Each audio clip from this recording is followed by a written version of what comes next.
ఏ ఒక్క వాక్యాన్ని మనం ధ్యానిస్తున్నాం? House of God for Old Testament versus New Testament. So మరి యొక్క సమయంలో మనము దేవుని యొక్క మందిరం కానీ దేవుని యొక్క సన్నిధి, పాత నిబంధనలో ఆ యొక్క స్థలానికి ప్రత్యేకత ఉండేది. సో ఎందుకంటే ఇది పరిశుద్ధ స్థలము. హోరేబు కొండ మీదకి దేవుని యొక్క సన్నిధి వచ్చినప్పుడు దేవుడు అన్నాడు మోషేతో, ఇది పరిశుద్ధ స్థలము, నీ లీవ్ యువర్ శాండల్స్ దేర్. మనము we all come from Andhra Pradesh.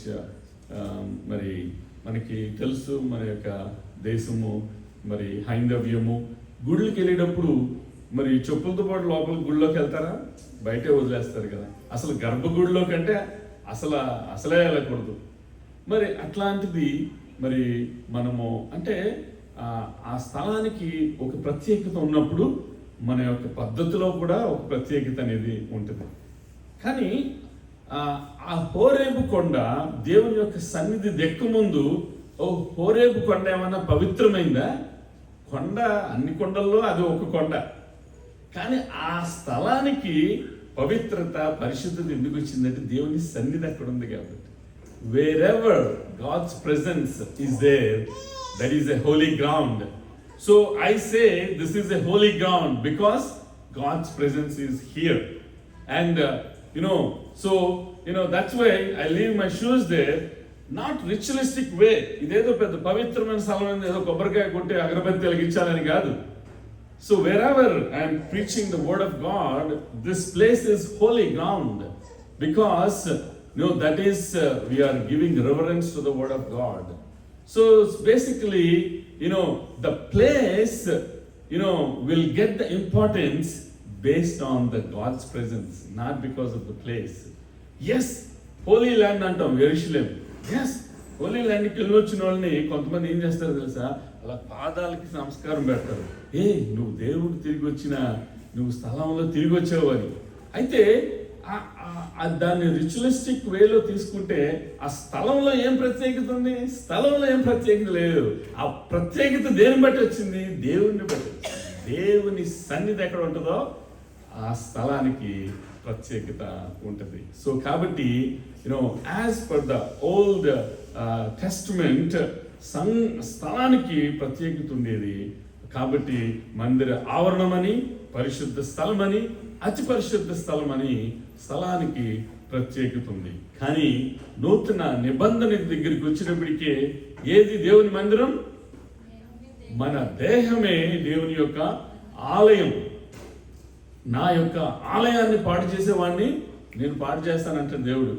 So దేవుని యొక్క సన్నిధి నాలో ఉంది అన్నప్పుడు నేను నా యొక్క దేహాన్ని జాగ్రత్తగా కాపాడుకోవాలి, మీ ఘటాన్ని కాపాడుకోవాలని చెప్పి అంటాడు కదా ఒక దైవజనుడు. సో బేసిక్గా మనము ఎప్పుడైతే if you think that the God's presence, the spirit of God is in you, then you have to keep your body holy. నేను పరిశుద్ధుని కనుక మీరును పరిశుద్ధులై ఉండి అని చెప్పి దేవుడు అంటున్నాడు. కాబట్టి our body is the temple of God. Whenever your body is the temple of God. మరి మనం అంటున్నాము, నీవు ఎక్కడైతే ఆత్మతో సత్యముతో దేవుని ఆరాధిస్తావో, నేను అంటాను అక్కడ మనం ఆత్మతో సత్యముతో దేవుని ఆరాధించాం, and that is a holy ground. అంటే అదేంటండి అంత మురిగ్గా ఉంది, అదే హోలీ గ్రౌండ్ ఎట్లా అంటే స్థలం కాదు ప్రత్యేకత. మనము ఎప్పుడైతే దేవుణ్ణి ఆత్మతో సత్యముతో ఆరాధిస్తామో ఆ సన్నిధికి ఆ ప్రత్యేకత, ఆ పరిశుద్ధత. సో కాబట్టి నువ్వు ఎక్కడైతే ఆత్మతో సత్యముతో దేవుని ఆరాధిస్తావో, ఎక్కడైతే నీతో పాటు దేవుని సన్నిధి మరి ఉంటుందో, మరి అదే పరిశుద్ధ స్థలం, అదే అతి పరిశుద్ధ స్థలం. హానోకు దేవునితో నడిచెను. ఎప్పుడైతే ఆయన దేవునితో 300 years దేవునితో నడిచాడో, ఆయన లేకపోయాడు. ఆయన మరణం చూడకుండానే దేవుడు ఆయన కొనుక్కోబడ్డాడు. సో దేవుడు ఆయన్ని మరణం చూడకుండానే తీసుకున్నాడు. సో అంటే బేసిక్గా మనము ఎప్పుడైతే when you are saying that your body is the temple of God, when you keep your body holy, then God's presence will be in your body. So మనం ఎక్కడో పలానా ప్రత్యేక దగ్గరికి వెళ్ళి అరే పలానా కొండ మీద ప్రార్థన చేస్తే ప్రార్థనలు అన్ని దేవుడు వింటాడు రా, నేను ఇక్కడుండి ప్రార్థన చేసిన దేవుడు వింటాడు, because God's presence is in my body. So that is wherever you are, and then that is the holy ground. So కాబట్టి ఇక్కడ మరి కొన్ని వచనాలు I would like to refresh your memory. కొద్దిగా దాన్ని జరిపితే I want to see the clock. నా but ఈ టీవీ అడ్డం ఉంది, అది కాదు, దాన్ని జరపండి ఇటు నాకు కనిపించేలాగా, అటువైపు మీ వైపు ఇంకా more little more, yes, that's good now, thank you.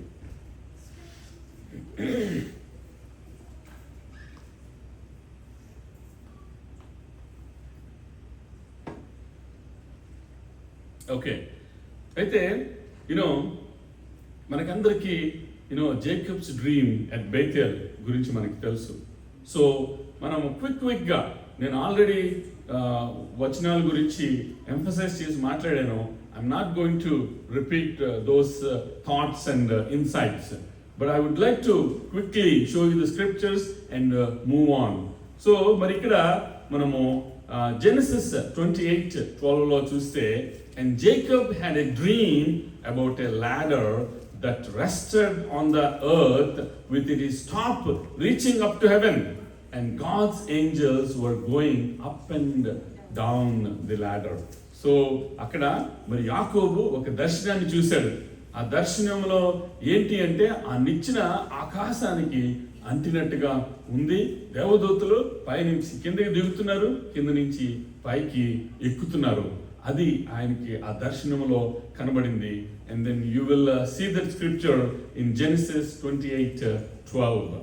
And then మరి Genesis 28:14 లో మనం చూస్తే, your descendants will be like the dust of the earth, and you will spread out to the west and to east and north and south, and all the families of the earth will be blessed through you and your offspring. మొదటిగా ఈ యొక్క వాగ్దానాన్ని దేవుడు ఎవరికి ఇచ్చారు? అబ్రహాముకి. So Abraham and God of Abraham and God of Isaac and God of Jacob, నేను అబ్రహాము దేవుడును, ఇస్సాకు దేవుడును, యాకోబు దేవుడును. సో ఇది మరి మనము ఎప్పుడైనా అక్కడ చాలా మంది ఉన్నారబ్బా జనాలు అని అనడానికి మనం దాన్ని మన ఎక్స్ప్రెషన్ ఏమని చేస్తాం, తండాలుగా ఉన్నారు, అక్కడ క్రిక్కిరిసిపోయారబ్బా జనాలు, ఇసుకేస్తే రాలదన్నట్టుగా ఉన్నారబ్బా అంటారే.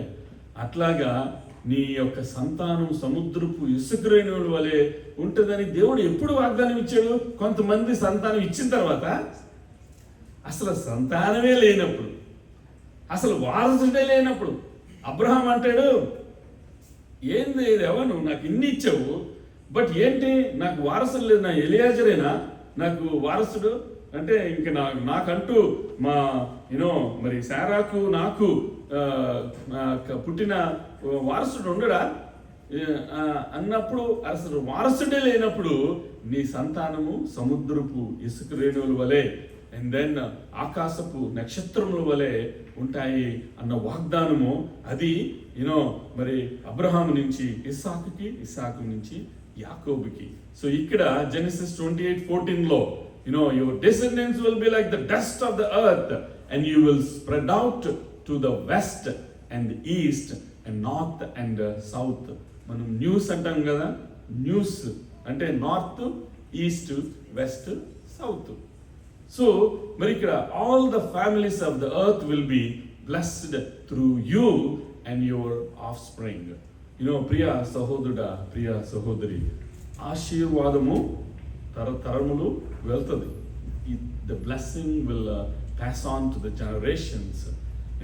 మా తాత దగ్గర నుంచి మా తండ్రికి, మా తండ్రి నుంచి నాకు, నా దగ్గర నుంచి నా కుమారుడికి ఆశీర్వాదం వెళ్తుంది. అండ్ దెన్ ఇంకొకటి కూడా జాగ్రత్త పెట్టుకోవాలి, నీ శాపం ఉంటే శాపం కూడా అదే విధంగా వెళ్తుంది. సో ప్రియ సహోదరుడా, ప్రియ సహోదరి, నీ యొక్క ఆశీర్వాదము నీ నెక్స్ట్ జనరేషన్స్కి నువ్వు పాస్ ఆన్ చేయడానికి సిద్ధంగా ఉన్నావా? లేకపోతే నీ యొక్క శాపము కూడా, కర్స్ కూడా will pass on to the generations and generations. మా తాత తప్పు చేసినందుకు నేను భరిస్తున్నాను రా అని అనే పరిస్థితి రాకుండా, మా తాతకి అంత పేరు పేరు ప్రఖ్యాతులు పొందుకున్నాడు, ఘనత సంపాదించుకున్నాడు, అదే కీర్తి నాకు కూడా వచ్చింది అని అంటే ఎంత ఆనందం, ఎంత బ్లెస్సింగ్. ఎవరైనా మనల్ని చూసి మన తల్లిదండ్రుల్ని, మన తాత ముత్తాతల్ని పొగడాలే తప్ప ఈడున్నాడు చూసావా, ఇది అసలు ఎందుకు పనికిరారా, ఇది చెడబుట్టారా, ఇది అసలు పుట్టకపోతే బాగుంది. కొంతమంది చాలా హ్యూమిలేట్ చేస్తారా, వీడి మీద నెత్తి మీద దమ్మిడి కూడా పనిచేయడు, ₹1 పని చేసినా కూడా వీడి పని చేయడు, చాలా ఈజీగా అనేస్తారే. మనం ఎవరిని అట్లా హ్యూమిలేట్ చేసి మాట్లాడకూడదు. సింగర్ కూడా everybody will be in the beginning stage. ఎవ్వడు ఒక్కసారిగానే ప్రొఫెషనల్ సింగర్గా పాడు, ఎవ్వరు ప్రొఫెషనల్గా ప్లే చేయరు. ఎవరైనా సరే నేర్చుకోవాల్సిందే. కానీ నువ్వు సడన్గా స్వరం చూసావా, గార్ధ స్వరం, ఆ పిల్ల చూసావా స్పీచ్ స్వరం, అట్లా నువ్వు హ్యూమిలియేట్ చేయకూడదు. You have to encourage, try to encourage, but do not discourage. So ఇక్కడ మరి your descendants will be like the dust of the earth and you will spread out to the west and east and north and south, and all the families of the earth will be blessed through you and your offspring అని చెప్పి అక్కడ వాగ్దానం మనం చూస్తున్నాం. మరి ప్రియ సహోదరుడా, ప్రియ సహోదరి, ఇది ఎన్ని సంవత్సరాల క్రితం వాగ్దానం? 1000 సంవత్సరాల క్రితం వాగ్దానం. మరి 2025లో నువ్వు జనాభా లెక్కలేస్తే పాపులేషన్, మరి ఈ సంతానం అంతా అక్కడి నుంచి వచ్చిన సంతానమే కదా, సేమ్ జీనియాలజీ కదా, Abraham, Isaac and Jacob. And నా మరి నువ్వు ఇసుక రేణువుల్ని లెక్క పట్టగలిగితే ఇప్పుడు మరి ఉన్న జనాలు, ఆ జనసంఖ్య అదంతా అటు నుంచి వచ్చిందే కదా. మొదటిగా మరి ఆదాము, అవ్వ, దాని తర్వాత మరి నోవహు నీతిమంతుడిగా ఉన్నాడు కాబట్టి 8 మంది అయినా మిగిలేరు. నోవహు భార్య, 3 కుమారులు, 3 మరి కుమారులు అండ్ కోడలు కదా. సో 8 మంది. అసలు వాళ్ళు నోవహు ఆ టైంలో దేవుడికి నీతిమంతుడిగా కనబడకపోతే మొత్తం అంతా తుడిచిపెట్టబడేది. There will be no human being, no mankind. దేవుడికి అంత కోపం వచ్చింది. నేను పుట్టించిన, నేను కలిగించిన వీళ్ళని తుడిచిపెట్టేద్దామని చెప్పి జలప్రలయం, ప్రచండ వర్షం. అప్పటి వరకు వాళ్ళు ఎప్పుడు వర్షం పైనుంచి పడుతుంది అని చెప్పి తెలియదు. భూమిలో నుంచి ఆవిరి పైకి వెళ్ళి వృక్షాలని తడిపేది. సో ఆ విధంగా వనమైన ఏదైనా సరే అట్లాగా గ్రో అవుతూ ఉంటే ఒక్కసారిగా నోవహు వచ్చి మీరందరూ ఓడలోకి రావాలి, వర్షం పడుతుంది. ఏంటి, ఏం పడుతుంది? వర్షం పడుతుంది. ఎక్కడి నుంచి? పైనుంచి. ఆకాశానికి కన్నం ఉందా? పైనుంచి వర్షం పడటం ఏంటి? ఇప్పటివరకు ఎప్పుడైనా పడిందా? అట్లా ఉన్నారు ఆ టైంలో. But 40 days and 40 nights, everything, all the mountains under the water. So మరి నోవహును బట్టి, సో అట్లాగే generations, and then Abraham, Isaac and జేకబ్ని బట్టి మరి జనరేషన్స్. సో దేవుడు నమ్మదగిన వాడు. ఆయన వాగ్దానం ఇచ్చాడంటే అది నెరవేరుతుంది. ఒక పుల్లైన రైట్ ఏది కూడా, భూమి ఆకాశమును గతించిపోయినను నా మాటలు నెరవేరకుండా పోవు. సో అవి గతింపవు అని చెప్పి దేవుడు ఇచ్చిన వాగ్దానం. And Genesis 26:4లో I will make your descendants as numerous as the stars in the sky, and I will give them all these lands, and through your offspring all nations of the earth will be blessed. అబ్బా, నాకు ఇప్పుడు సడన్గా దేవుడు నాకు ప్రత్యక్షమయ్యి, నరేష్, నిన్ను బట్టి నీ సంతానాన్ని, నీ జనరేషన్స్ని బట్టి నేను ఆశీర్వదిస్తానంటే ఎంత మంచిగా ఉంటుంది కదా. బా, అసలు హృదయం ఊడిపోద్దేమో కదా. అసలు అట్లాగా దేవుడు మరి ఇచ్చిన వాగ్దానం ఏమంటున్నాడు? I will make your descendants as numerous as the stars in the sky, and I will give them all these lands, and through your offspring all nations of the earth will be blessed. So Genesis 26:4. And Genesis 28:17 లో మనం చూస్తే, and he was afraid and said, how awesome is this place. ఏ place గురించి చెప్పండి మీరు Bible తెరవకుండా ఈ వచనాన్ని బట్టి. Yes, good job. So Genesis 28:17 లో, and he was afraid and said, ఎందుకంటే ఆయనకి దర్శనం ఒకటి వచ్చింది కదా, ఏంటి, ఆకాశం నిచ్చిన ఆకాశానికి అంటుకుంటుంది, దేవదూతలు పైనుంచి దిగుతున్నారు, కింద నుంచి పైకి వెళ్తున్నారు. సో ఆ యొక్క దర్శనాన్ని చూసి లెక్సి చూడంగానే ఒక భయాందోళనతో, ఏంటి ఈ యొక్క దర్శనం, దీని యొక్క దర్శన భావం ఏంటి. So he was afraid and said, how awesome is this place. Let's all సే, చెప్పాను, మన దేవుని యొక్క సన్నిధి ఎక్కడ ఉంటుందో అదే హోలీ గ్రౌండ్. ఇక్కడ నేను ఐబిసి గురించో ఈ ప్లేస్ గురించో నేను చెప్పట్లేదు, కానీ దేవుని యొక్క సన్నిధి ఎక్కడుంటే that is the holy ground. Let's all say, how awesome is this place. How awesome is this place? And then how awesome it will be if we have our own building. How awesome it will be if we have our own church. How awesome it will be, we don't need to ask any permission. మనకి December 5th, first Friday, మీకు సల్వాడీస్ families మీకు తెలుసు అనుకుంటా, every క్రిస్మస్కి వాళ్ళు song release చేస్తూ ఉంటున్నారు, right? And they are in US tour and they are coming here. So the 6 of them, they are coming here on Friday, December 5th. So we will be worshiping with them for Christmas carols. Mark your calendars and invite your friends. So pastor చూసుకుంటారులే invitation, మనం వెళ్తే సరిపోద్ది అనుకోవద్దు. Just invite a non Christian or even Christian. So invite somebody so that we will all the chairs should be full. So he was afraid and said, how awesome is this. నేను ఎందుకు చెప్తున్నానంటే, ఇప్పుడు నేను వాళ్ళు invite చేయాలి అంటే I was asking with IBC if they have availability.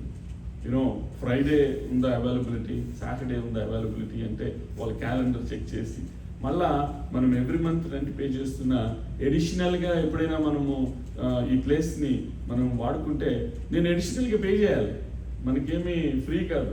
So కాబట్టి మనం ఎవ్రీ టైం ఎవరినైనా జ్యోతిరాజ్ గారిని పిలిచాం, ఆయన వచ్చినప్పుడు they charged us. And then now so any event that happens other than Sunday 11 to 1 we need to pay.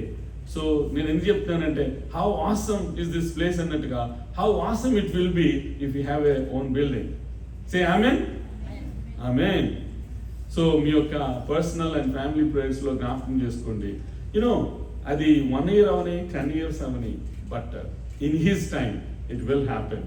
So కాబట్టి దేవుడు తన యొక్క నిర్ణీత కాలంలో, తన వినికిడిలో మనకి సొంత మందిరాన్ని ఇచ్చునుగాక. Amen. Amen. How awesome is this place. This is none other than the house of God.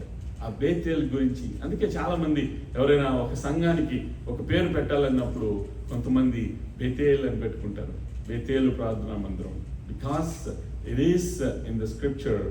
And about the place, he's saying that this is none other than the house of God, and this is the gate of heaven. పరలోకపు గవిని.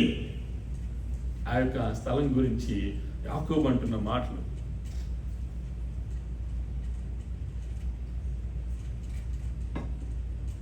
అయితే మరి next మరి స్థలం గురించి మనము దానికి ఒక ప్రత్యేకత ఉండేది పాత నిబంధన ప్రకారం అని చెప్పి అంటున్నాం కదా. సో మరి Israelites, they were in the bondage of slavery for how many years? 40. They were in the wilderness for 40 years. Somebody said 40, that is correct, but in a different context. So 430 years. So అంటే చూడండి, 4 centuries. So they were in the bondage of slavery for 430 years and వెట్టి చాకరీ చేశారు. చాకరీ అంటేనే కష్టం. వెట్టి చాకరీ అంటే ఏం తెలుసా, నువ్వు చేస్తున్నా కూడా కొడతా ఉంటారు. వాళ్ళు మట్టికీలు చేసి ఇటుకలు తయారు చేస్తుంటుంటే ఇటుకలు తయారు చేస్తున్నాడు కొడతారు, ఇంకా చెయ్యి. దట్ ఈజ్ వెట్టి చాకరీ. బానిసత్వంలో కూడా పరాకాష్ట. అట్లాంటి పరిస్థితుల్లో వాళ్ళు ప్రార్థన చేస్తూ ఉన్నారు.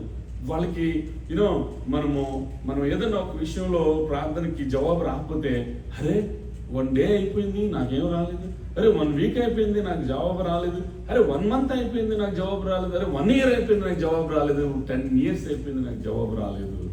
బట్ వాళ్ళకి ఎన్ని ఇయర్స్ అయింది? 430 years. అంటే మనిషి యొక్క ఆయుస్సు 70 సంవత్సరములు, అధిక బలం ఉంటే 80 సంవత్సరాలు. So the longest lived person on this planet Earth was Methuselah. He lived 969 years.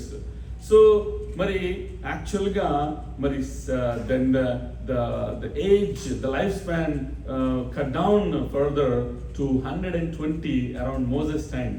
Moses life span ని 340s కింద చెప్తారు. First he was in the king's palace, and the next 40 he had to empty himself. ప్రియ సహోదరి, గర్విష్ఠుల్ని దేవుడు ఇష్టపడతాడు. If you have the pride of life, if you have any spiritual pride, you have to empty yourself.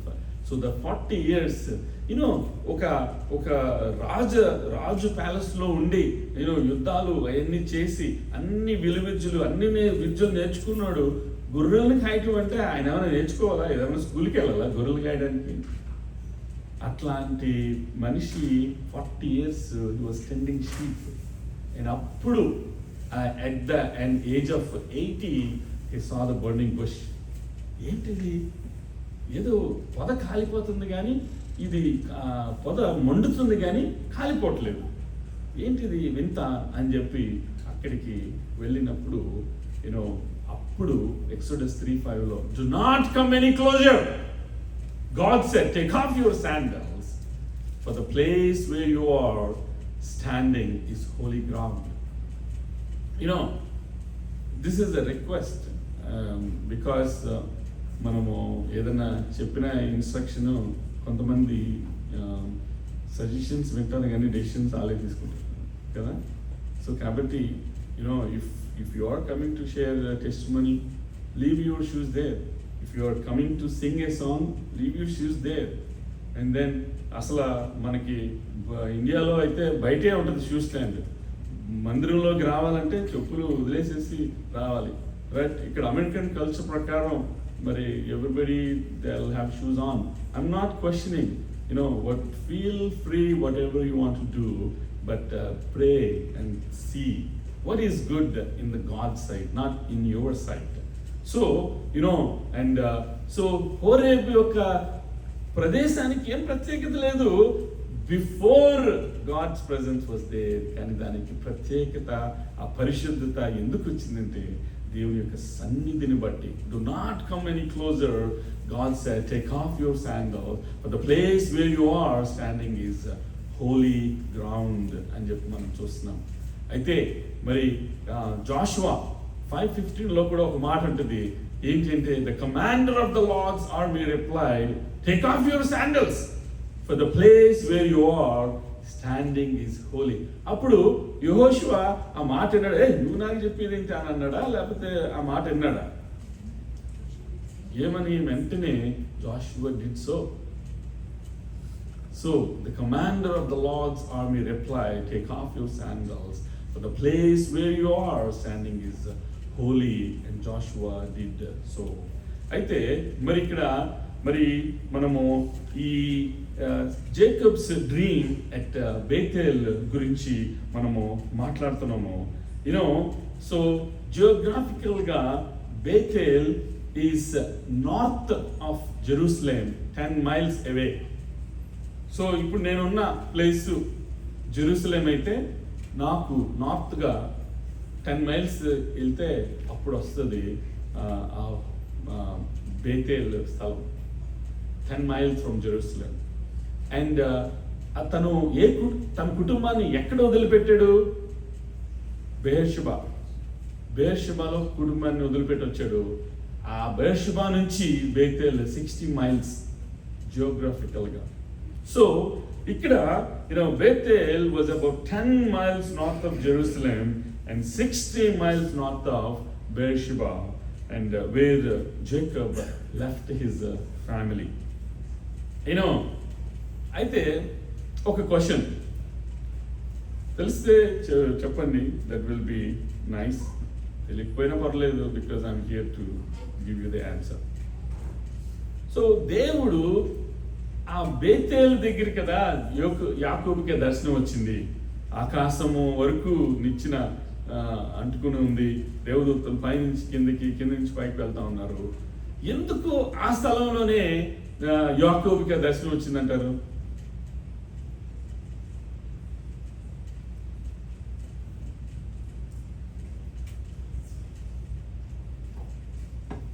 Okay, మౌనం అర్ధాంగీకారం అంటే మీకు సగం తెలుసా లేకపోతే ఏమీ తెలియదా?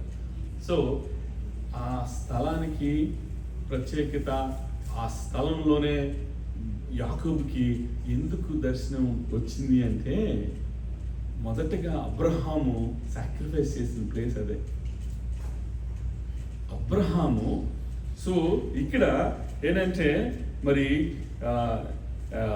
So this was where Abraham made one of his first sacrifices to God when he entered the land.